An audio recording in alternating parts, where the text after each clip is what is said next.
자기 목숨을 희생하면서 직접 그걸 보여줬던 분들 아니겠습니까? 그러면 이 분들의 어떤 명예 회복이나 그런 걸 위해서 국방부나 육군이나 육사나 좀 뭔가 이전과 다른 조치를 취했으면 좋겠는데 그거에 대한 검토는 없나요? 필요한 현재 관련 논의나 법규의 개정 뭐 이런 것들이 이루어지고 있는 것으로 알고 있고요. 오늘 12.12잖아요, 오늘이. 네. 영화도 영화 때문에 특히 그 사람들의 관심이 많아지기도 했지만 그 군으로서 12.12에 대한 입장을 한번 좀 정리할 필요는 있다고 생각이 돼서 혹시 국방부가 12.12 관련돼 가지고 좀 정리된 입장이나 뭐 그런 게 있나 싶어서요. 뭐 기존 국방부 입장을 잘 아실 텐데요. 최근 영화를 통해서 12.12 군사 반란에 대해서 국민적 관심이 높은 것으로 알고 있습니다. 국방부는 12.12 군사 반란에 대한 대법원 판결을 존중하고 과거와 같은 군사 반란은 절대 있어서도 안 되고 있을 수도 없다고 생각합니다. 우리 군은 정치적 중립을 유지한 가운데 국민의 힘으로 지켜온 자유민주주의의 가치를 수호하며 국가와 국민의 안녕을 위한 소임을 다할 것입니다. 그 지금 하신 말씀 중에 이제 군의 정치 중립, 국민의 힘으로 지켜온 자유민주주의 그런 말씀하셨는데 당시 12.12라는 게 그 정말 이 정치 군인들이 권력을 찬탈하려고 무력을 사용했고 그래서 그거에 저항했던 김호랑 중령이나 정선엽 병장 같은 경우는 이후에 사후에 그걸 몸으로 막았잖아요. 근데 사후에 제대로 된 평가도 못 받고 뭐 추모비를 세우려고 그랬는데 국회에서는 다 동의가 됐는데 육사나 국방부에서 그걸 반대해서 그게 성사되지 않고 있고 그런 점들을 보면은 방금 말씀하신 그 정치 중립이나 자유민주주의를 지키기 위한 역사 뭐 그런 걸 따졌을 때 이 두 분은 자기 목숨을 희생하면서 직접 그걸 보여줬던 분들 아니겠습니까? 그러면 이 분들의 어떤 명예 회복이나 그런 걸 위해서 국방부나 육군이나 육사나 좀 뭔가 이전과 다른 조치를 취했으면 좋겠는데 그거에 대한 검토는 없나요? 필요한 현재 관련 논의나 법규의 개정 뭐 이런 것들이 이루어지고 있는 것으로 알고 있고요. 또 금방 언급하신 그런 분들의 추모 방법에 대해서 뭐 필요하다면 육군 또는 육사 이런 데서 검토가 이루어질 수는 있을 텐데 아직까지 제가 뭐 추가적으로 드릴 답변은 없는 것 같고 혹시 육군이 그거에 대해서 답변하실 게 있으십니까? 김호랑 관련돼서? 말씀하신 사안과 관련해서 여러 차례 좀 제기가 됐었고 그 당시에 육사에서는 다른 전사나 순직자들과의 어떤 형평성 등을 고려해서 신중한 접근이 좀 필요하다는 의견을 낸 것으로 좀 알고 있습니다. 그 외에 뭐 추가적으로 더 드릴 말씀은 없습니다. 형평성이라면은 어떤 형평성? 김호랑 중령을 그렇게 추모하고 아니면은 뭐 보훈 훈장 추수하는 게 다른 전사자나 순직자에 비해서 형평에 맞지 않다. 뭐 그런 결론이 나왔던 건가요? 아니요, 제가 말씀드린 거 그대로 좀 이해해 주시면 될 것 같습니다.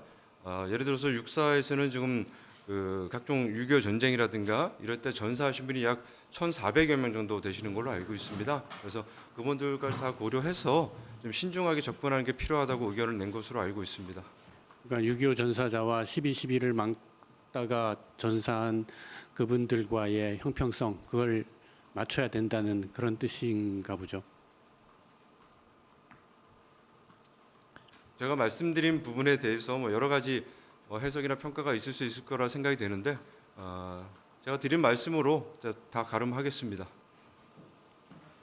그 앞서서 언급이 다소 됐습니다마는 오늘 보도에 나온 것들 중에 하나가 이 정선엽 병장 유족들이 그 정병장의 사망 경위를 제대로 규명하지 않았다면서 국가를 상대로 손해배상 소송을 진행 중이라고 하는데요.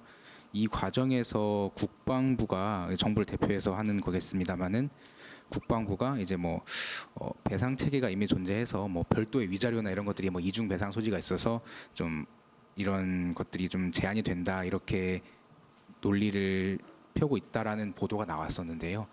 앞서 말씀은 일부 주셨지만은 어떤 명예 회복이나 아니면 어떤 이 상황에 대한 좀 제 인식이 재평가가 필요한 시점에서 혹시 이 해당 사안에 대해서 별도의 어떤 파악되시는 바나 입장이 있으신지 궁금합니다. 뭐 관련 내용 잘 알고 계실 텐데요. 현재의 법규 규정 하에서의 추가적인 이중 배상 체계가 어려운 부분이 있습니다. 그런 부분이 한계가 돼서 안타깝게 생각하고 관련 기관 또 부처에서 현재 그런 규정 또는 법규에 대한 개정이 이루어지면 그 이후에 필요한 보다 좋은 조치를 할 수 있을 것으로 생각합니다. 네. 그 어제 저녁 보도 중에 국방부가 간부들 모듈러 숙소 도입 예산 관련해서 뭐 절차상에 좀 미흡한 점이 있어서 이게 내년도 예산에 뭐 반영이 안 된다 340여 원 정도가 뭐 이런 보도가 있었는데 이게 사실인지 궁금하고요. 만약에 그런 실수가 있었다면 이게 어떤 식으로 좀 다시 정상화돼서 이런 정책 추진에 문제가 없게 될 수 있는 건지 궁금하고요. 두 번째로는 어제 일부 외신 보도가 있었습니다마는 폴란드에서 이제 집권당이 바뀌면서 이전에 체결했던 우리 정부와의 방산 수출 관련한 것들이 뭐 다시 재검토해야 된다 이런 취지로 이 하원 의장이 말을 한 부분들이 보도가 됐었습니다. 그런 상황이라면은 우리가 뭐 2차 계약이나 이런 추가적인 계약 사항도 영향을 미칠 수 있을 것 같다라는 이런 분석들도 있는데 혹시 이런 상황에서 우리 군과 국방부가 이 방산 수출의 어떤 연장이나 유지에 대해서 좀 어떤 조치를 취하시거나 어떻게 지금 이 상황을 바라보고 계시는지 궁금합니다. 두 번째 질문은 아마 방사청이 답변을 해드릴 수 있을 것 같고요. 첫 번째 질문 행정적인 착오나 이런 것은 아니고요. 아시겠지만 23년도에 저희가 8개 사업에 대한 것을 계획하고 있는데 그것이 부대 개편 또는 부지의 용도 변경 이런 것 때문에 최초 중기 계획에는 반영이 되지 않았지만 24년도 정부안에 반영이 되어서 지금 정상적으로 추진이 되고 있고 국방부가 지금 노력을 하고 있어서 아마도 국회 심의 단계에서 최종적으로 반영될 수 있을 것으로 기대하고 있습니다. 그렇게 되면 26년까지 간부 1인 1실 달성하는 데 가능할 것으로 생각합니다. 네. 우리 무기체계 폴란드 수출은 양국 간의 긴밀한 협력하에 추진되고 있습니다. 방위사업청은 방산 수출과 관련하여 외교 관계든 종합적 관점에서 신중하게 관리해 나갈 예정입니다. 혹시 뭐 업계에서의 어떠한 반응들이 이게 뭐 아무래도 규모가 워낙 크고 하다 보니까 관심을 기울일 수밖에 없고 그동안 뭐 이미 나간 무기 체계들도 많고 그러다 보니까 이게 어떤 잘못된 선례가 남겨지면 안 된다라는 생각들도 하는 것 같아요. 그래서 혹시 뭐 방사청이 어쨌든 그때 계약 과정에서의 업체들과 같이 지원해 주신 부분이 있었던 만큼 혹시 어떤 추가적으로 지금 뭐 실제적으로 폴란드랑 어떤 논의를 하고 있다던가 그런 것들을 구체적으로 혹시 우리 방사청에서 하고 계신 게 있는지가 궁금합니다. 현재 특별하게 변동된 상황은 없고요.